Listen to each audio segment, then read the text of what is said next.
É muito interessante que, talvez na história da igreja, a mística que mais tenha tido revelações sobre o purgatório tenha vivido nos nossos dias. Foi a venerável serva de Deus, Maria Sima, uma austríaca que morreu no ano de 2004. Nasceu em 1915. Eu trouxe alguns trechos de uma entrevista que ela concedeu em 1999. Perguntaram a ela: coloca-se a verdadeira pergunta, o que é exatamente o purgatório? Ela responde: é uma invenção genial da parte de Deus. Tomemos uma imagem. Um dia, uma porta abre-se e aparece-lhe um ser extraordinariamente belo, mas tão belo como nunca dantes tinha se visto sobre a terra. Fica fascinado, deslumbrado com este ser de luz e beleza, tanto mais que este ser lhe revela que é louco de amor por si. Você não poderia imaginar ser assim tão amado. Percebe também que ele tem um grande desejo de o atrair a si, de o abraçar. E o fogo de amor que já lhe inflama o seu coração incita-o a lançar-se nos seus braços. Mas, nesse exato momento, percebe que não se lavou há meses, que cheira horrivelmente mal, que o seu nariz escorre, que os seus cabelos estão sujos e colados, que há grandes e horríveis manchas nas suas vestes, etc.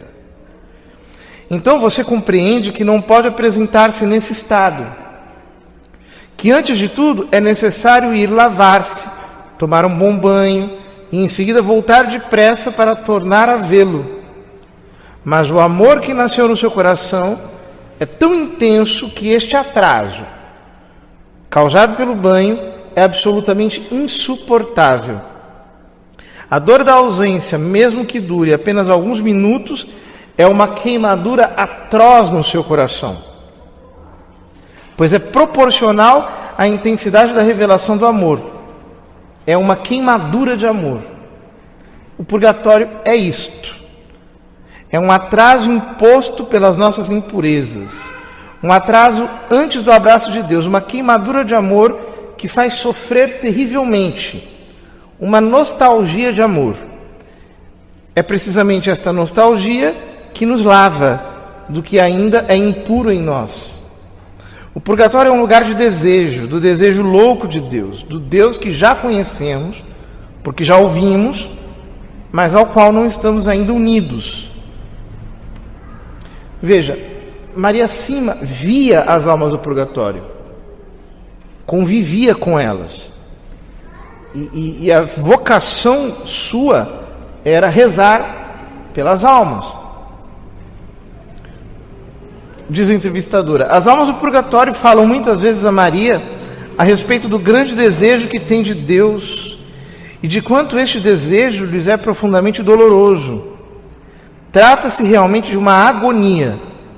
O purgatório é uma grande crise da falta de Deus. Mais adiante, quais são os pecados que mais nos arrastam ao purgatório? Responde Maria Sima: são os pecados contra a caridade, contra o amor ao próximo, a dureza de coração, a hostilidade, a calúnia.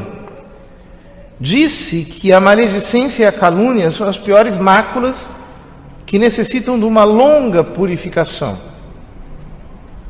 Sobre isso, Maria cita-nos um exemplo que muito a comoveu. O testemunho acerca de um homem e uma mulher para os quais lhe tinham pedido informações sobre se estavam no purgatório. Para grande espanto de quem tinha feito a pergunta, a mulher já estava no céu e o homem ainda no purgatório. Ora, esta mulher durante a sua vida cometera abortos, enquanto o homem estava sempre na igreja, tinha uma vida muito digna e muito piedosa. Então Maria informou-se de novo, pensando que poderia ter se enganado, mas era assim mesmo. Eles morreram praticamente ao mesmo tempo, mas a mulher tinha tido um grande arrependimento e era muito humilde. E o homem criticava todo mundo, estava sempre a queixar-se e a maldizer. e por isso o seu purgatório foi muito longo. E Maria concluiu: não se deve julgar pelas aparências. Continua ela: são contra a caridade pecados tais como rejeitar certas pessoas que não amamos, recusar fazer as pazes, recusar a perdoar e todos os rancores que alimentamos. Quanto a isto, Maria confiou-nos um testemunho muito surpreendente. Uma mulher que conhecia muito bem tinha morrido. Encontrava-se no mais terrível purgatório, com sofrimentos horríveis. Quando veio ver Maria, contou-lhe a razão. Ela teve uma amiga que se tornara sua grande inimiga. Ela era a causa desta inimizade. Alimentou-a durante anos, ao passo que muitas vezes esta pessoa tinha vindo pedir-lhe perdão e reconciliação, mas ela sempre recusou o perdão até no seu leito de morte. Este fato é muito significativo. O rancor alimentado conduz a graves consequências. Quanto às palavras, nunca se dirá bastante o quanto uma palavra de crítica, de maledicência, pode realmente matar. E ao invés, uma palavra benévola pode curar. Mais adiante, irmã Emanuele pergunta: Maria Sima, pode nos dizer quais são os meios mais eficazes para livrar as almas do purgatório? Resposta: é a Santa Missa. Porque é Cristo quem se oferece em amor por nós. E a oferenda de Cristo, dele mesmo a Deus, é a mais bela das oferendas. O Padre é o representante de Deus, mas é Deus, Ele próprio, quem se oferece e se sacrifica por nós.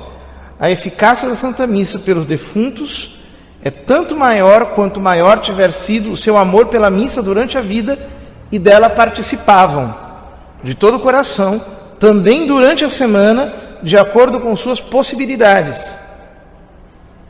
São estes que tiram grande proveito das missas celebradas pelas suas almas.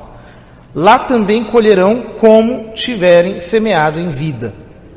Coisa impressionante, né? Ou seja, quanto mais uma pessoa valoriza a missa na vida, tanto mais a missa lhe trará alívio no purgatório. Como Deus é justo, como Deus é perfeito. Continua Maria Sima: as almas do purgatório veem muito bem no dia do seu enterro se oram realmente por elas ou se fazem simplesmente um ato de presença. Elas dizem que as lágrimas não servem para nada, somente a oração pode ajudá-las. Queixam-se de que há pessoas que vão ao enterro sem dizer uma só oração por elas. Eis um exemplo dado pelo cura d'Ars aos seus paroquianos a respeito da missa. Meus filhos, um bom padre teve a infelicidade de perder um amigo que ele amava ternamente. Então orava muito pelo repouso de sua alma. Um dia, Deus fez-lhe saber que ele estava no purgatório e sofria horrivelmente. O santo sacerdote pensou que o melhor a fazer era oferecer o santo sacrifício da missa pelo seu caro defunto. No momento da consagração, tomou a hóstia nas mãos e disse: Pai santo e eterno, façamos uma troca. Vós tendes a alma do meu amigo que está no purgatório, e eu seguro o corpo de vosso filho que está em minhas mãos. Pai bom e misericordioso, libertai o meu amigo, e eu vos ofereço o vosso filho com todos os méritos da sua paixão e morte. O seu pedido foi atendido. Com efeito, no momento da elevação da hóstia, viu a alma do amigo toda radiante de glória que subiu ao céu. Deus tinha aceito a troca. Meus filhos, quando queremos libertar do purgatório uma alma que nos é cara, façamos o mesmo. Ofereçamos a Deus, pelo santo sacrifício, o seu Filho bem-amado, com todos os méritos da sua paixão e morte. Ele nada nos poderá recusar. Mais adiante, a entrevistadora pergunta: Maria, você foi convidada muitas vezes a sofrer pelas almas do purgatório, para libertá-las. O que é que viveu e experimentou nestes momentos? Resposta: a primeira vez uma alma perguntou-me se eu quereria sofrer por ela no meu corpo durante 3 horas. e depois disso eu poderia retomar o meu trabalho. Eu disse a mim mesma que se tudo estivesse terminado em 3 horas, poderia muito bem aceitá-lo. Tive a impressão de que essas 3 horas duravam 3 dias, de tal modo eram dolorosas. Mas no final, olhando para o meu relógio, vi que efetivamente se haviam passado apenas 3 horas. A alma disse-me que, aceitando com amor aquele sofrimento durante as 3 horas, eu lhe tinha poupado 20 anos de purgatório. Então a irmã Emanuele se assusta. Por que 3 horas de sofrimento na terra para 20 anos de sofrimento no purgatório?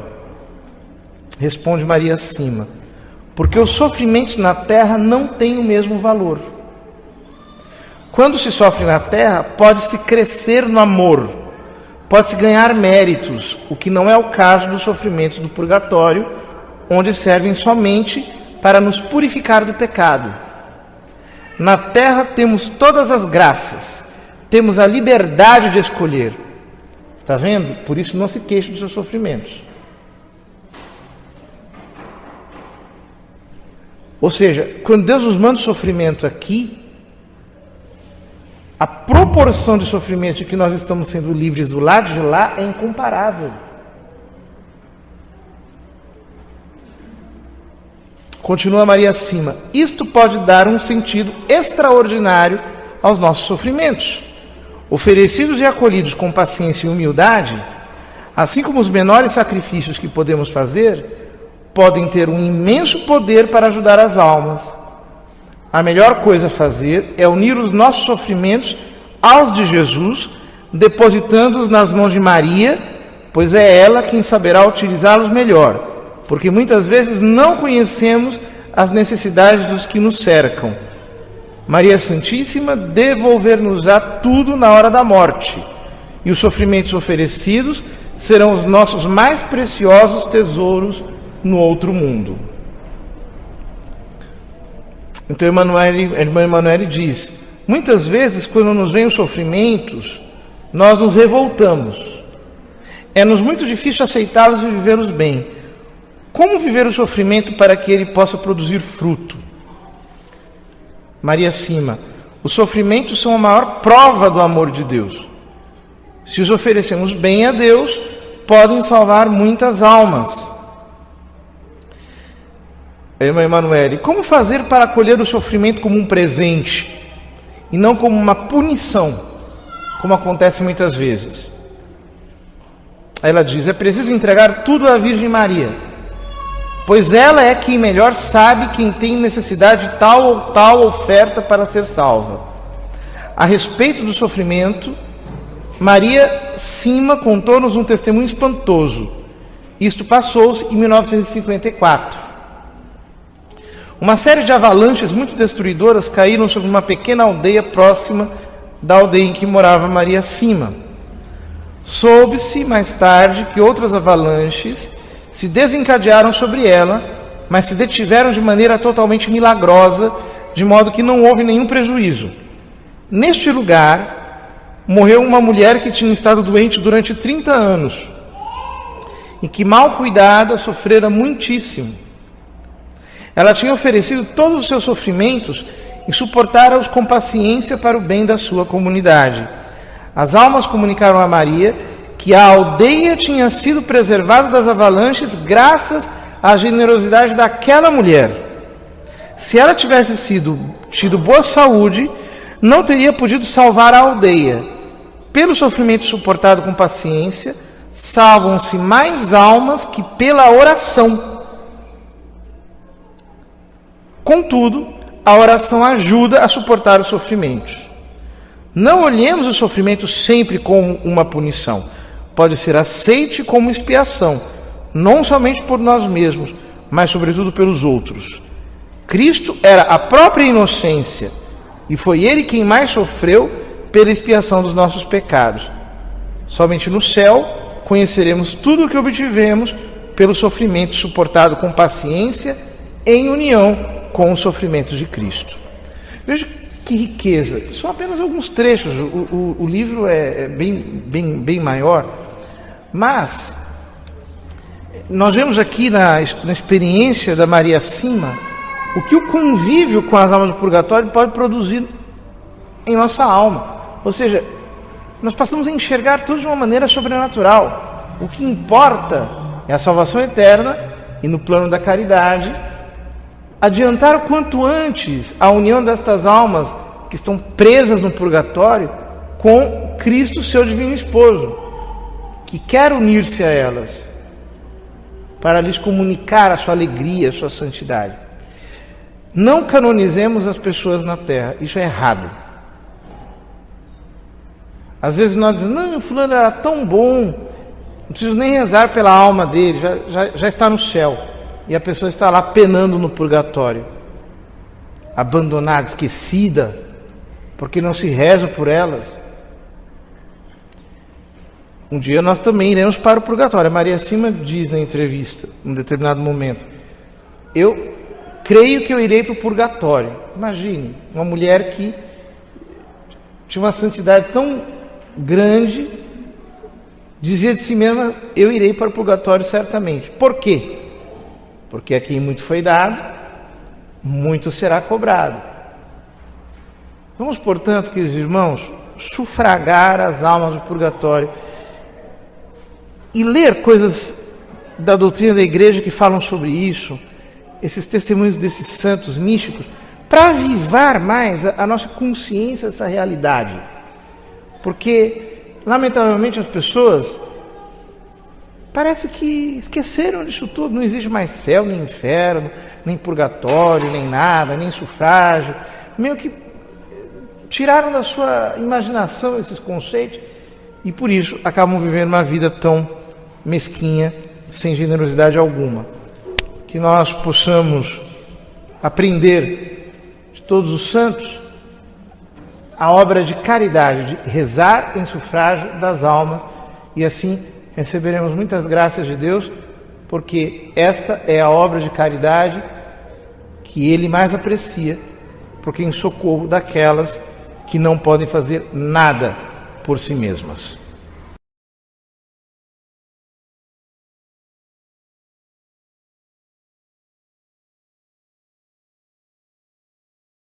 Quantas revelações importantes recebeu Maria Sima e quantas lições para a nossa vida e para a nossa devoção às almas do purgatório.